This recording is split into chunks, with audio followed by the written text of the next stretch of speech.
Hey everyone, welcome back to Political Science 101 at Simmons College, American Government and Politics. I want to apologize for not having a second video last week. Like I said, I had some difficulties with both my Wi-Fi and my computer that I believe we've solved now, but we'll see. In the meantime, I hope you all were able to read some of the textbook, and I also hope that you're staying safe from the COVID-19 pandemic and staying warm in the very cold winter you're having there in Kentucky. That being said, gonna get a little bit more into political parties, and as the syllabus promises, we're going to talk about the origins of the parties. But before we do that, I want to spend today's lecture talking a little bit about how we got where we are today. Meaning how we got to this point where the Democratic Party is the party that garners most of the votes of the ADOS population, that's the American descendants of slaves, as well as most ethnic minorities, most immigrant groups who have the ability to vote in this country,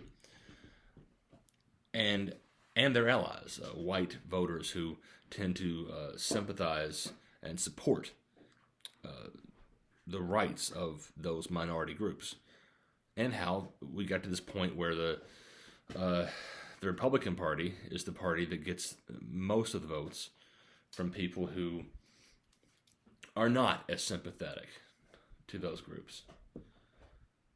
I want to be very clear about something, and this may not be the last time that I say this over the course of the semester, but I am not telling you how to vote. I am not advocating for one party or the other. We have a system in this country dominated by two major parties, and both parties have, in my personal opinion, serious flaws. And if you wanted me to do an academic critique of the ideologies of both parties, which I won't get into this semester because it's a little bit too in the weeds, too much detail, but if I did, I could take down both parties ideologically and criticize them all day long. But I will tell you, statistically, objectively, that since the 1960s, American descendants of slaves and their white allies, people who sympathize with the political objectives of the ADOS population, tend to vote for the Democratic Party. Not always, but they tend to, more often than not. And let's talk about how we got there. You may, if you talk about political parties with your friends, family, or if you get on social media and you're talking about political parties, you may hear people say things like the Democratic Party, although they are now the party that gets the majority of black voters, they were the party of slavery. You may hear people say things like the Republican Party, although they now get comparatively very few black voters, that they were the party of abolition. They were the anti-slavery party. That's actually true. It's actually true. But what I want you to take away from today's lecture is the knowledge that parties shift ideologies over time. Compared to some other countries in the world, the United States is a young nation. We've been around longer than some nations, but not around as long as some others. This country has been around long enough, though, to see our two major political parties completely shift where they land on issues of race and on issues of social justice. There are 2 years in the history of partisan politics that are more important than any other 2 years. That's 1860 and 1964. That's a long time. That's 104 years between those two. And I told you, I don't make you memorize things on your quizzes for this or your final for this class.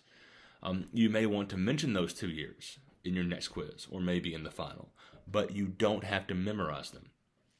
My finals and quizzes are always open note and open book. 1860, 1964.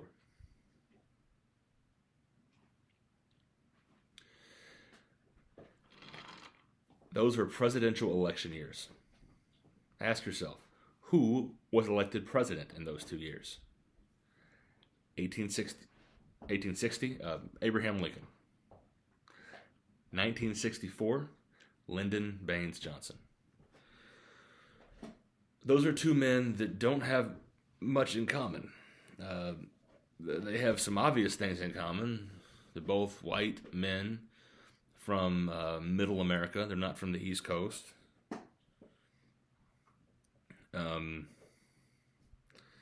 Both very articulate. Both people with very, very political mindsets. Meaning that their whole being was driven. Their day-to-day activity, everything in their mind was driven by their political career, by their ability to advance in politics. Both men who were undereducated compared to a lot of their contemporary presidents.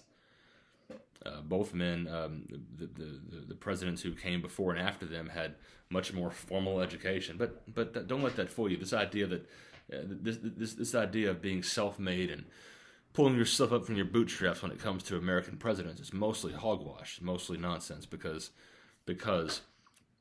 the idea of being self-made in America has a fundamental flaw, and that's that when you're born a white man, you have historically almost incomprehensible advantages in our political system. That's not good. That's not right. I hope that I'm just 35 years old, I hope that I live to see a day when that is not the case. But historically, it certainly has been.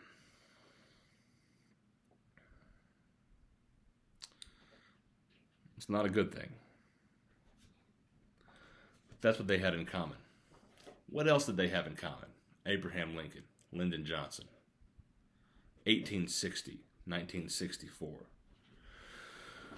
Well, they both, at least publicly, had some sympathy, maybe even some empathy for people who were not demographically like themselves,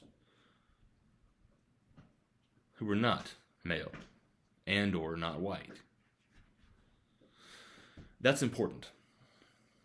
That is the biggest part of both of their presidencies. That sympathy, that empathy for people who were not like themselves. How did they get elected? Well,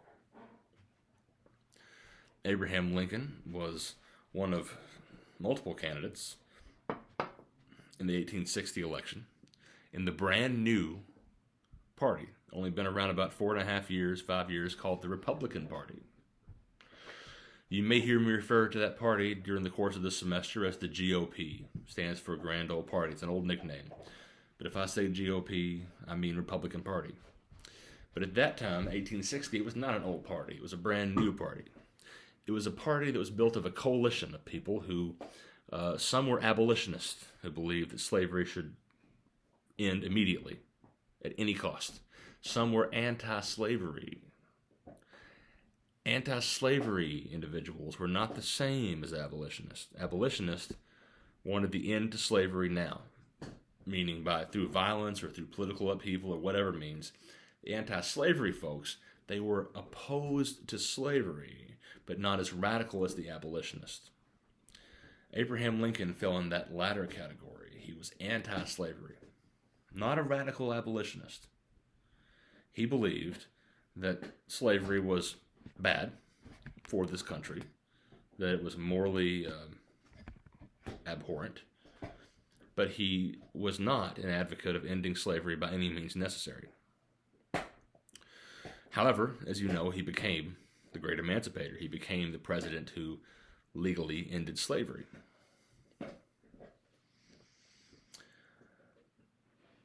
That was the Republican Party in its infancy.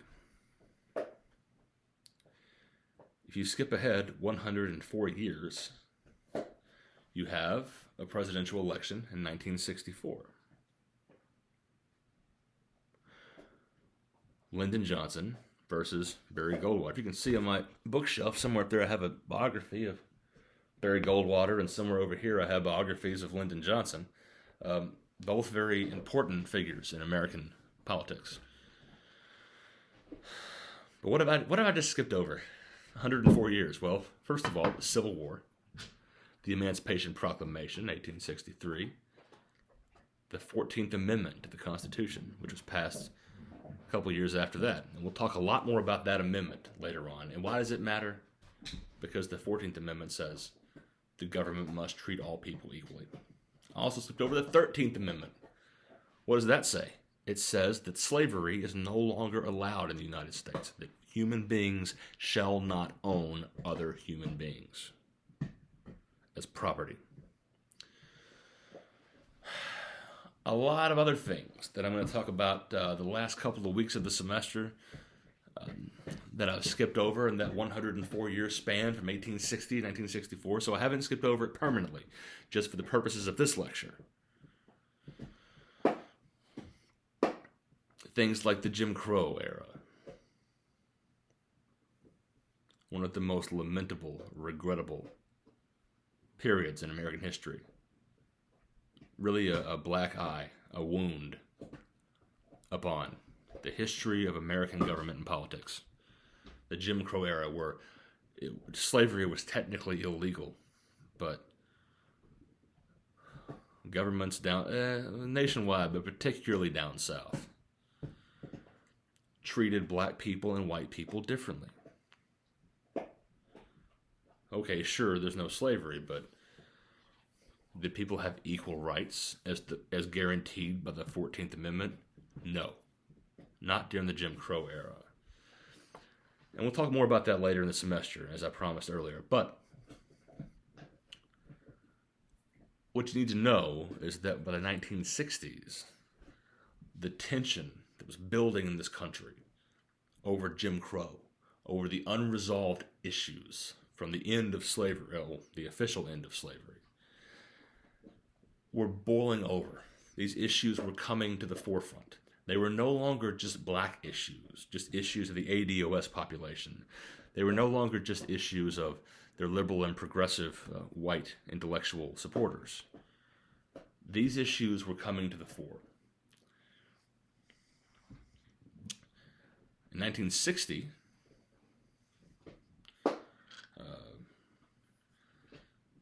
President John Kennedy and his brother, who became his Attorney General, Robert Kennedy, they brought some of these issues up to the front during their campaign, but in 2.5 years of presidency, a presidency that was tragically and prematurely ended by President Kennedy's assassination, they did not really address those issues, not in real meaningful ways. They talked about them. They moved the conversation forward.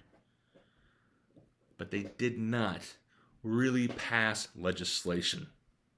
They did not really fight in the judicial system for reforms to make progress in the civil rights movement. But there was an election in 1964, which, as I mentioned, President Kennedy had been assassinated in 1963. Now you have a new president. Vice President Lyndon Johnson became president upon the assassination of President Kennedy. And he picked up where President Kennedy left off, and he ran with it. In 1 year, it was just barely a year, not even quite a year, actually, from the assassination of President Kennedy and the ascension of the new president, Lyndon Johnson, to his re-election campaign in November of 1964. that he hit the civil rights stuff hard. He came hard. He didn't mess around. He passed several pieces of legislation, but one thing that he passed as a precursor to that election, he passed as a political move to try to help himself get reelected as president in '64, was the Civil Rights Act, which did a lot of things. But the one thing it did, more than anything else, is that it legislatively reinforced the 14th Amendment to the Constitution. And as I told you, I'll talk more about that later in the semester, but what you need to know about the 14th Amendment is that it was passed in the years following the Civil War, the years following President Lincoln's assassination. And it says in it that all people must be treated equally under the law, and that if a state or local government or federal government law treats anyone unequally, be they black or white or whatever, that is unconstitutional. And the Civil Rights Act of 1964 was one of many, many, many times in the civil rights era up to the present day when the federal government had to step in and say, listen, in case y'all didn't hear us the first time, we're saying that this is the law. One of the legacies of President Abraham Lincoln is the 13th, 14th, and 15th Amendments. Not all of them were passed through by him because he was assassinated. He was gunned down before his time. But those amendments, the 13th Amendment saying no more slavery, 14th Amendment saying all people must be treated equally under the law, and the 15th Amendment guaranteeing all people equal rights to the ballot box, equal voting rights. All of those were under the Constitution for decades, almost a century, before President Lyndon Johnson's administration reinforced them with the Civil Rights Act, 1964, and then after that election, when he was reelected overwhelmingly by a landslide, electoral landslide, then the Voting Rights Act of 1965.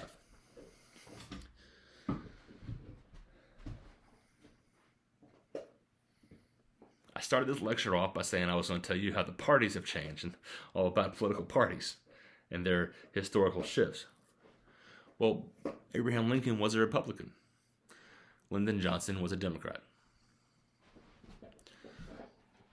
In 1860, the Republican Party was the party against slavery.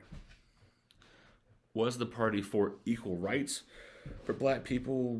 That depends on which member you ask. If you asked Congressman Thaddeus Stevens of Massachusetts back then, 1860s, maybe. If you ask Abraham Lincoln, I don't know if he would have said equal rights. He would have said that slavery was bad, but would he have said it was about equal rights? I don't know. Move all the way forward to 1964, 104 years later. A lot of things had happened in the meantime. A lot of legislation had been passed, or I should say not passed, in that 104 years because of opposition from parts of the Democratic Party.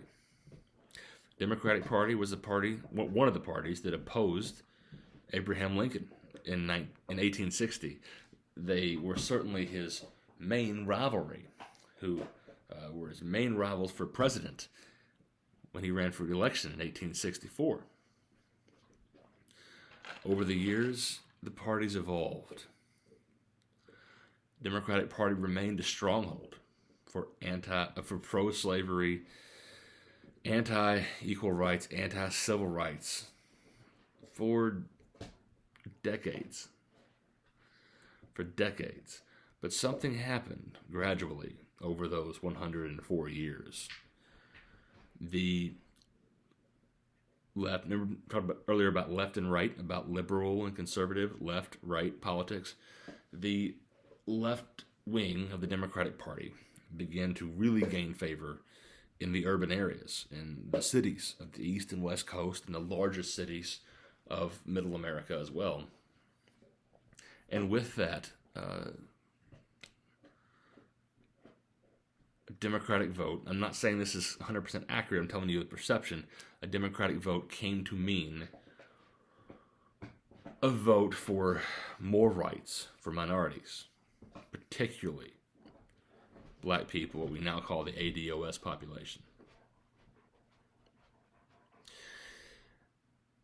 What about the Republicans? Republicans who were the party of anti-slavery, were the party that supported the Emancipation Proclamation and then passed the 13th, 14th, and 15th Amendments. What about that party? They were gradually displaced in the urban areas by the far left wing of the Democratic Party, which became more and more mainstream as they won more and more elections. And they were more and more the party that supported not only the ADOS population, but also their white allies. What does that mean for the 20th century? It was complicated. It was complicated. That was the Jim Crow era, where the Democratic Party still dominated local and state politics in the southern states, the Jim Crow states. But on a national level, their party was moving for more and more civil rights. As I said before, Lyndon Johnson blew that wide open. He was a Southerner. He was from Texas. He had that Southern accent and that good old boy Southern drawl and all that nonsense. But he really was able to bring a lot of Southern politicians around to seeing that it was politically expedient and politically beneficial to support civil rights. He paid a price for it. I'll talk more about that in the next lecture. He paid a political price for it. What I want you to know today is that in 1860, the Republican Party was the anti-slavery party. Skip all the way ahead through the awfulness, the nightmare of the Jim Crow era, all the way to 1964. The Democratic Party, through passing multiple pieces of civil rights legislation before that election and promising and somewhat delivering on passing more legislation after that election, the Democratic Party became the party of civil rights, of more rights for people of color, particularly black people, but people of color in general. That's why, to this day, the major demographics of ethnic minorities in this country tend to vote Democrat. So, let's take a break right there. I'll talk to y'all more in a couple days, but in the meantime, please stay warm, stay safe, and have a good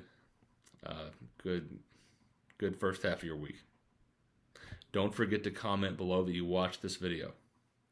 Thank you.